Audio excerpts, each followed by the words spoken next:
এই মুহূর্তে যে ছবি আপনাদের সামনে রাখবো, মেদিনীপুর মেডিকেল কলেজে স্যালাইন কাণ্ডের প্রতিবাদে একটি সংগঠনের তরফে প্রতিবাদ মিছিল, এবং এই প্রতিবাদ মিছিলে শুভেন্দু অধিকারী তিনি এই মুহূর্তে রাজভবনে পৌঁছেছেন।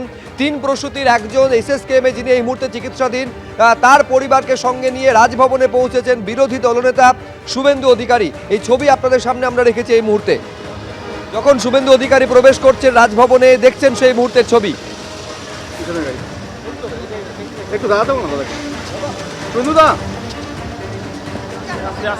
আপনারা জানেন মেদিনীপুর মেডিকেল কলেজে স্যালাইন কাণ্ড, একজনের মৃত্যু হয়েছে এবং 3 জন প্রসূতি এই মুহূর্তে এসএসকেএম হাসপাতালে চিকিৎসাধীন।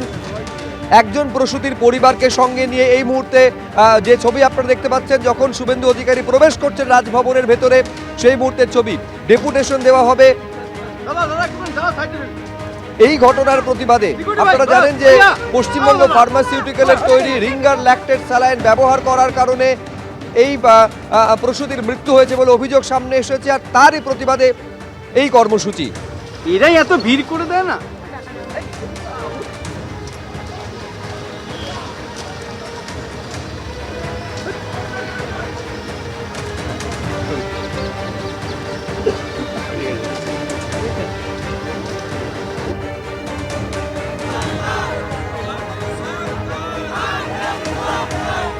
সরাসরি কথা বলবো আমাদের প্রতিনিধি উজ্জ্বল মুখোপাধ্যায়ের সঙ্গে। সেই মুহূর্তের ছবি আমরা দেখছিলাম উজ্জ্বল, যখন শুভেন্দু অধিকারী রাজভবনের ভেতরে প্রবেশ করছেন। এই মুহূর্তে কি খবর পাচ্ছ?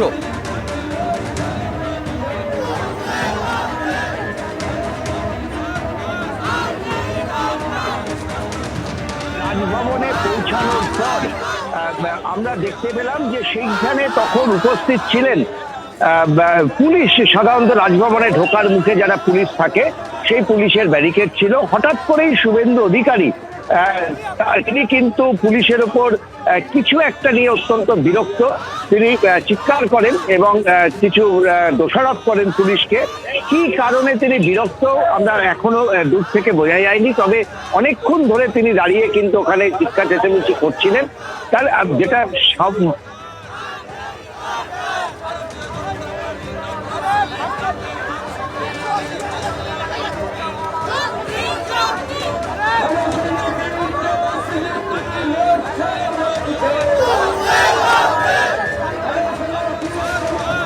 এই ছবি আপনারা দেখতে পাচ্ছেন, যখন স্যালাইন কাণ্ডের প্রতিবাদে মিছিল, এবং সেই মিছিলের একেবারে সামনে শুভেন্দু অধিকারী।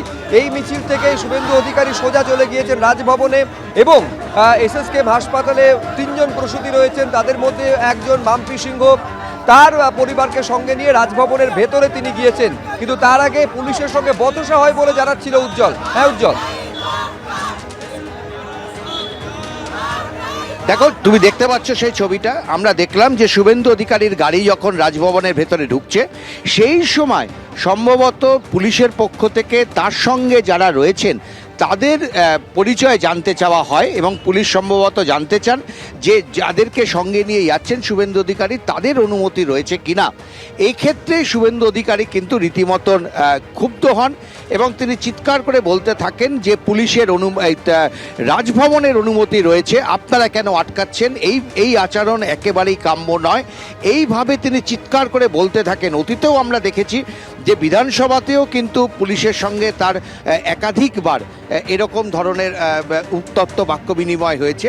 আমরা রাজভবনের গেটেও আজকে দেখলাম যে শুভেন্দু অধিকারীর কনভয় ভেতরে ঢোকার পর যেখানে তার গাড়ি আটকে দেওয়া হয়, দেখতে পাচ্ছ এখনও কিন্তু সেখানে প্রচুর পুলিশ রয়েছেন, এবং সম্ভবত তার সঙ্গে যারা যাচ্ছেন তাদের পরিচয় জানতে চেয়েছিলেন রাজভবনে কর্তব্যরত যারা পুলিশ অফিসার আছেন তারা, এবং তখনই কিন্তু শুভেন্দু অধিকারীকে ক্ষুব্ধ হয়ে কিছু বলতে শোনা যায়। এবং আমরা যেটা জানতে পারি যে এক্ষেত্রে শুভেন্দু অধিকারীর অভিযোগ হচ্ছে যে তাকে ইচ্ছাকৃতভাবে এখানে হ্যারাস করা হচ্ছে বা তাকে আটকানো হয়েছে, এবং সেই কারণেই তিনি তার ক্ষোভ উগরে দেন। দেখো আমরা জানি যে কিছুক্ষণ আগেই তিনি মিছিল করেছেন, এবং স্যালাইন কাণ্ড নিয়ে তার যে অভিযোগ, তিনি সরাসরি রাজ্য সরকারকে এই নিয়ে অভিযুক্ত করেছেন। রাজ্যপালের কাছে আজকে তিনি ডেপুটেশন দিয়ে এই অভিযোগ জানাতে চান যে এই স্যালাইন যেটা অনেক দিন আগে সেই স্যালাইনকে বাতিল করে দেওয়া হয়েছিল, সেই স্যালাইন এখনো পর্যন্ত হাসপাতালে চলছে, এবং সেই কারণে প্রসূতি মায়ের মৃত্যুর ঘটনা ঘটছে বা ছোট শিশুদের মৃত্যুর ঘটনা ঘটছে, রাজ্য সরকার গোটাটাকে ধামাচাপা দেওয়ার চেষ্টা করছে বলে শুভেন্দু অধিকারীর অভিযোগ। ফলে একদিকে মিছিল করার পর সেই যারা এই আক্রান্ত পরিবার তাদেরকে নিয়ে সরাসরি তিনি রাজভবনে গেলেন, রাজ্যপালের কাছে তিনি তার অভিযোগ জানাবেন এবং রাজ্যপালের কাছে যাওয়ার মুখেই তাকে কিন্তু বাধা দেওয়া হলো এবং সেখানে পুলিশের সঙ্গে তার উত্তপ্ত বাক্য বিনিময় হলো। রাজ্যপালের সঙ্গে দেখা করে বেরিয়ে আসার পর শুভেন্দু অধিকারী কি বলেন, কি অভিযোগ করেন এবং পরবর্তী ক্ষেত্রে তিনি কি কর্মসূচি আরও গ্রহণ করেন সেটাই এখন দেখার।